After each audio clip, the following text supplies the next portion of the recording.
dari Fakultas Ekonomi, jurusan S1 Akuntansi, dengan NIM 213304037, dengan dosen pembimbing Bapak Hotua Samati, SPD MSSI.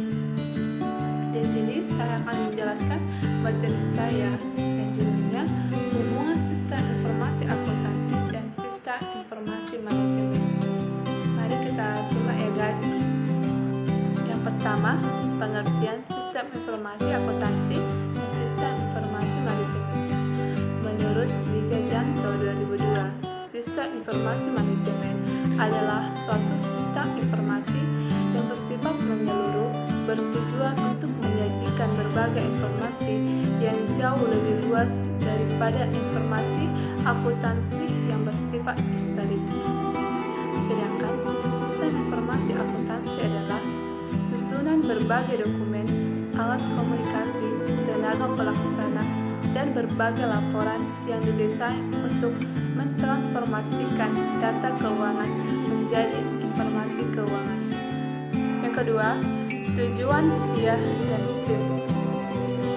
Pertama, tujuan SIM adalah menyediakan informasi yang dipergunakan di dalam perhitungan harga pokok jasa produk, dan tujuan lain yang diinginkan.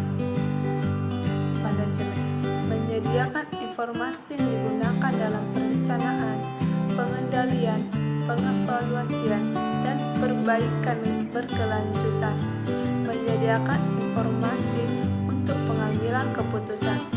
Tujuan tersebut menunjukkan bahwa manajer dan pengguna lainnya perlu memiliki akses ke informasi akuntansi manajemen dan mengetahui bagaimana cara menggunakan informasi akuntansi manajemen dapat membantu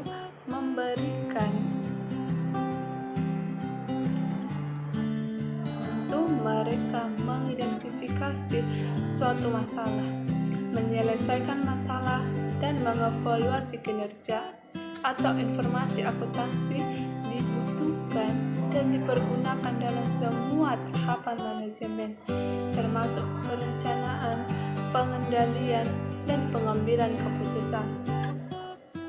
Yang kedua, tujuan SIA, suatu komponen organisasi yang mengumpulkan, menganalisis, dan mengkomunikasikan informasi finansial dan pengambilan keputusan yang relevan bagi pihak luar perusahaan dan pihak ekstern. Akuntansi sendiri sebenarnya adalah sebuah sistem informasi. SIM merupakan suatu sistem yang melakukan berbagai fungsi untuk menyediakan semua informasi yang mempengaruhi semua operasi organisasi. SIM tergantung pada besar kecilnya organisasi. Dapat terdiri atas sistem informasi sebagai berikut. 1. Sistem informasi akuntansi. 2. Sistem informasi pemasaran atau marketing informasi system. Yang ketiga, sistem informasi manajemen persediaan atau inventory management information system. Yang keempat, sistem informasi personalia atau personal information system. Yang kelima, sistem informasi distribusi distribution information system. Yang keenam, sistem informasi pembelian purchasing informasi system. Yang ketujuh, sistem informasi kekayaan atau treasury information system. Yang kedelapan, sistem informasi analisis kredit credit analysis informasi system. Yang kesembilan, sistem informasi penelitian dan pengembangan research and development information system. Yang 10, sistem informasi teknik atau Ignite Information System. Semua sistem informasi tersebut dimaksudkan memberikan informasi kepada semua level manajemen. Pada organisasi yang kecil, SIA hampir mewakili semua SIM. Atau dengan kata lain, SIA adalah SIM dan SIM adalah SIA. Pada organisasi yang besar, SIA merupakan subsistem dari SIM. SIA merupakan subsistem terbesar dari SIM.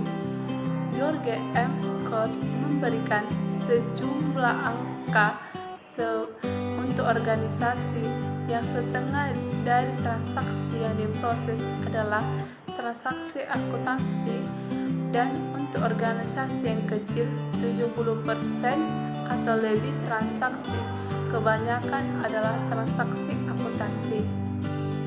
SIA sebagai subsistem yang terbesar dalam SIM memegang peranan yang sangat penting, sehingga untuk memahami SIA berarti harus memahami SIM secara menyeluruh.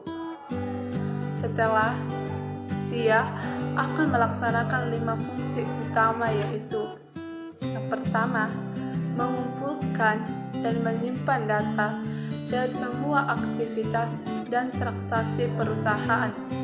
Yang kedua, memproses data menjadi informasi yang berguna pihak manajemen. Yang ketiga, manajemen data-data yang ada ke dalam kelompok-kelompok yang sudah ditetapkan oleh perusahaan. Yang kelima, yang keempat, mengendalikan kontrol data yang cukup sehingga aset dari suatu organisasi atau perusahaan terjaga. Yang ketiga, fungsi SIA dan SIM. Fungsi SIA mengumpulkan dan menyimpan data tentang aktivitas dan transaksi, memproses data menjadi informasi yang dapat digunakan dalam proses pengambilan keputusan, melakukan kontrol secara cepat terhadap aset organisasi. Subsistem SIA memproses berbagai transaksi keuangan dan transaksi non-keuangan yang secara langsung. Transaksi keuangan SIA terdiri dari 3 sistem: sistem pemrosesan transaksi, sistem buku besar pelaporan keuangan, sistem pelaporan manajemen. Sebuah sistem informasi akuntansi menambah nilai dengan cara menyediakan informasi yang akurat dan tepat waktu, sehingga dapat melakukan aktivitas utama pada value chain secara efektif dan efisien, meningkatkan kualitas dan mengurangi biaya produk dan jasa yang dihasilkan, meningkatkan efisien kemampuan dalam mengambil keputusan, meningkatkan sharing kolektif, menambah efisien kerja pada bagian keuangan. Lalu yang keempat, hubungan SIM dan SIA. Hubungan SIM dan SIA di dalam suatu perusahaan atau organisasi, SIM tidak terlepas dari SIA. Keduanya saling terkait. Hubungan SIM dan SIA antara lain: 1. Dalam SIM, database diproses sebagai besar dari SIA, sehingga dalam proses pengelolaannya dapat dilakukan beberapa tindakan untuk mengatasi masalah yang berasal dari SIA dan masalah yang lain. Kedua, apabila perusahaan berkeinginan untuk perencanaan ke depan dalam bidang akuntansi, maka dibutuhkan SIM. Dalam pengerjaan semua instansi dan bagian dalam proses perusahaan, termasuk SIM, pasti mempunyai hubungan dengan SIA, setidaknya dengan masalah gaji dan administrasi. Yang ketiga, SIM merupakan perkembangan SIA. SIM lahir setelah SIA dan terorganisir dengan baik. Bisa dikatakan SIM lahir karena SIA. Termasuk yang kelima, persamaan dan perbedaan SIM dan SIA.